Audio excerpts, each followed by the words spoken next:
Now, Mark must have known something to ask me to preach on this one about tearing down the barns and building bigger barns to store grain, because our name, Nucci, is from Italy, and apparently it comes from a much older name, Granucci, which means storer of grain. Apparently. So I read it on the internet, so it must be true. But the context for quite a short piece of scripture this morning is that Jesus, if you read the preceding couple of chapters of Luke, Jesus has been facing tests and tricks from the Pharisees and the teachers of the law. And of course, he's Jesus. He answers them wisely. But then he turns to warn his disciples and anyone else who will listen about the dangers of the Pharisees and their approach to religion, which is hypocrisy. And we'll find out. Hypocrisy is an easy word to throw around, isn't it? So we'll find out specifically what we mean by that in this context. And Jesus is looking forward to a time when, after he has ascended to heaven, his disciples are going to be tested by people like the Pharisees and others who are going to have a go at them. And that's the context for our call to worship this morning. And as we heard, Jesus says in verses 8 and 9 of this chapter, I tell you, whoever publicly acknowledges me before others, the Son of Man will also acknowledge before the angels of God. But whoever disowns me before others will be disowned before the angels of God. Which is quite a dire warning, isn't it? And so, just after this, somebody in the crowd speaks out, not to ask Jesus about this teaching, but to say, Rabbi, tell my brother to divide the inheritance with me. Now this, for those of us who don't know, this needs to be explained slightly. So under the Jewish law at the time, the eldest brother gets a double portion of the inheritance, and all other brothers get a single portion of the inheritance. Okay? And daughters get nothing. So there we go. That was the way it was. Now I'm wondering, I don't know, but I'm wondering whether the eldest brother gets a double portion because he is supposed to look after maybe his widowed mother and any unmarried sisters he's got. So maybe that's why the eldest gets the double portion. So maybe there is a method in that. So this brother is asking Jesus to intervene in a family dispute, which is always a dangerous thing to do, even if you're the Son of God, and over inheritance and money. And so he's asking Jesus to get his brother to give him what he is not entitled to in the law. Now, he doesn't ask for any siblings. Maybe there are none. We don't know. And so Jesus says, who made me the judge between you and your brothers and your family? I'm not the arbiter of how you manage your family business. And then he uses that as an example to go on and say, watch out for greed, for life is more than mere possessions. And of course, we can only imagine the dispute in the family that has led to this request from the brother and the division that it's caused. So we've heard the parable about the rich fool who's had a great harvest and he's got more grain than he knows what to do with. So the meaning at the time, what people would understand by this, because theirs was a rural society, most of them would have been subsistence farmers, worked on the land in some way. I mean, it's quite obvious, first of all, that the rich man is being selfish, isn't he? He's got more grain than he knows what to do with, what he can even store. It's a bumper harvest. And of course, grain means life, because as long as you had some grain, you could grind it up. You could store it quite easily and safely, grind it up when you needed it for flour, put in some olive oil, and you could at least have some bread to eat. So you could live. So this is a metaphor for life itself, maybe. But at no point does the rich man think about other people. He doesn't think about sharing what he's got. If he had too much to store, well, maybe he could have given some to his workers, to his neighbors, to the beggar down the street, anyone. So what we have is behavior that's the exact opposite of the behavior of the Good Samaritan. And we heard Mark preach about that a couple of weeks ago. And of course, the man, the farmer, this is good fortune. Elsewhere, we hear Jesus say in Mark 4:27, night and day, whether the sower sleeps or gets up, the seed sprouts and grows, though the sower does not know how. So much of what we get in life is not because we are clever or hardworking, but because we were given it. We were lucky, or somebody else provided it. Somebody else had the foresight to say, oh yeah, we need to build a church so people can worship. We need to build roads. We need schools. We need, whatever, so on and so forth.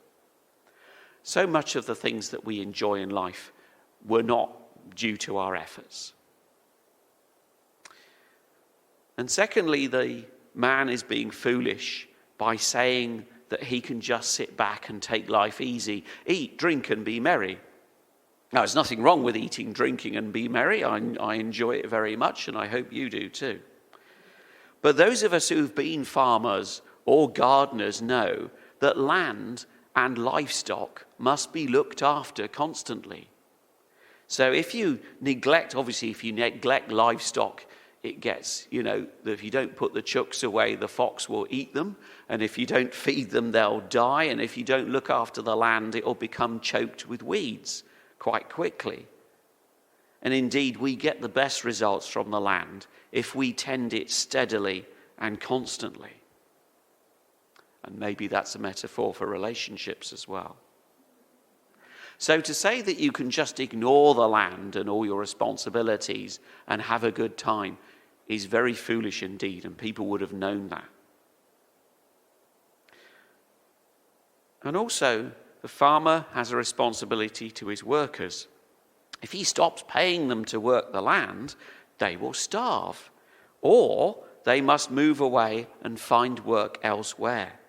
So the landowner, the farmer, can't just sit back and do nothing and then expect the land and his workers to be ready whenever he wants. It doesn't work like that.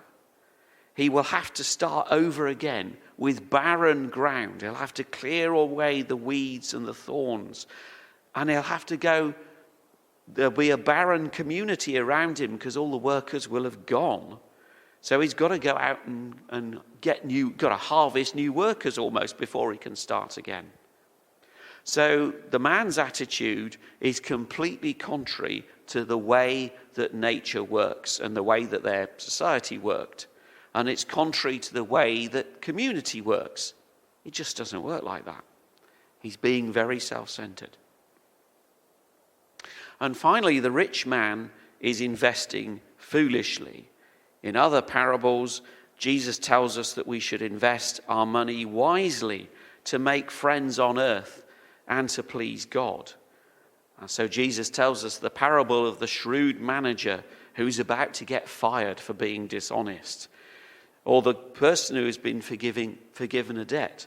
And what they should do, what the shrewd manager does, is go out and make some, be a bit more dishonest and give away some money that isn't his in order to make some pals. So he's thinking, well, when I get thrown onto the street and no one will employ me, at least I can go couch surfing on the, in the houses of all the friends who I've given some money. They'll owe me one. They'll let me stay for a couple of nights until I get it back together, hopefully.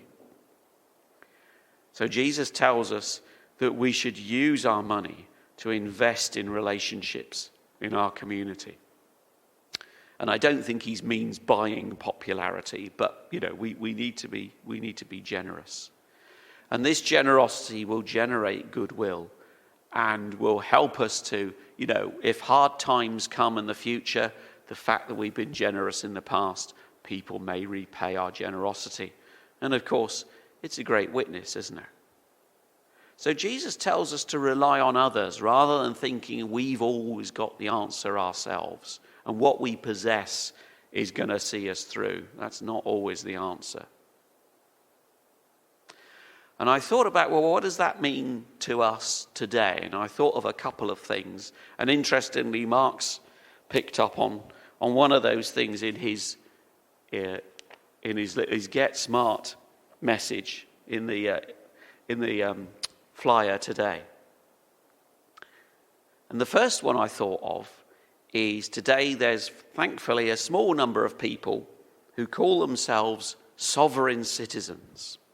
And this is the idea that each human being is sovereign, they are masters of themselves, and they are answerable to no one, especially not to any government. Now, interestingly, what you can tell this is a dodgy movement because the way they behave. So sovereign citizens use their claimed independence to say they don't have to obey any earthly authority. They don't have to pay any taxes either. They think, I don't owe anybody anything.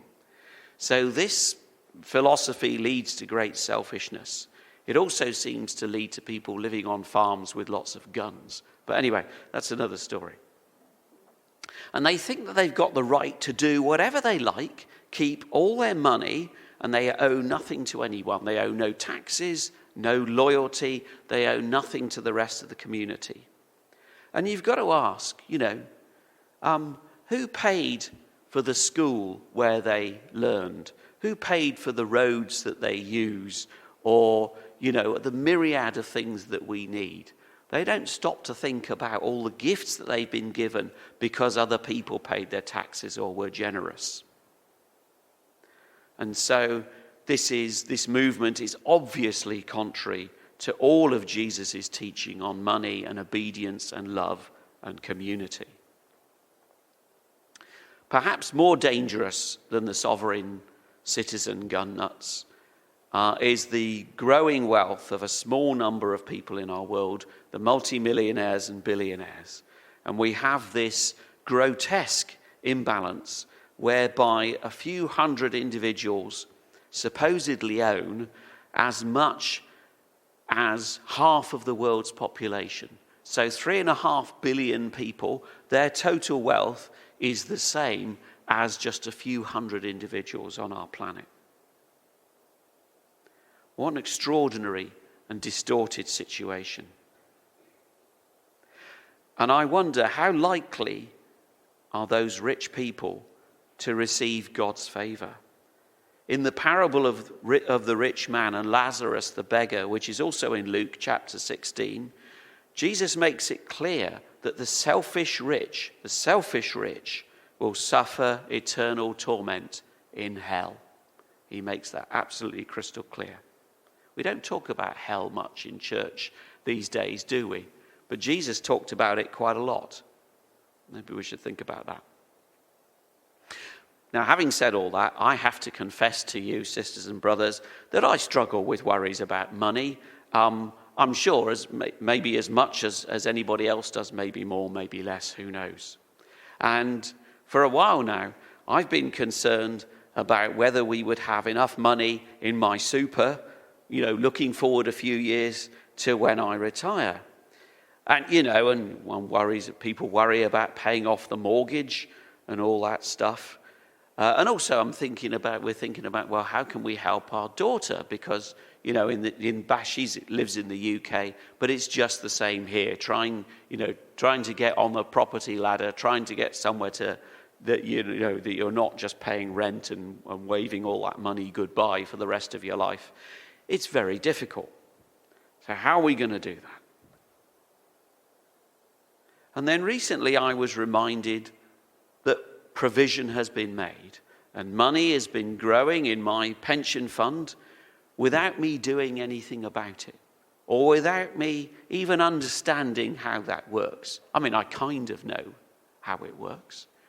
We give them the money and they make more money. How exactly they do that, I'm not quite sure. So I've been humbled and reminded by God that he has everything in hand. Why am I showing such lack of faith by worrying about these things instead of trusting him? So, in conclusion, I have to say, there are real things to worry about in this world. Of course there are. And we worry about money and how will we get by and who will look after us, etc. Who will be with us and support us and be our companions in life. But Jesus reminds us that life does not consist only of an abundance of possessions.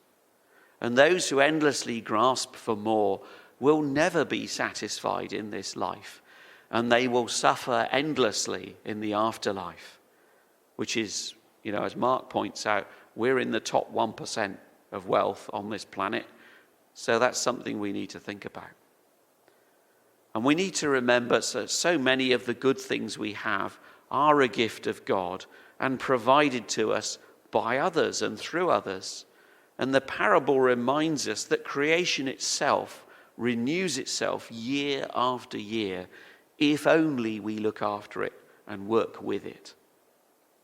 And we do have responsibility to our community. And Jesus advises us to invest wisely in those around us. Such investment, will be repaid and paid forwards many times over. So care and generosity should mark us out as God's people. And care and generosity will honor him and advance his kingdom. So the message for today is let's trust God instead of money and share the good things that he gives us. God has given us so much that it's become a test of our character. And when we acknowledge him publicly by being generous in our behavior, we are copying him and we are witnessing for him. Amen.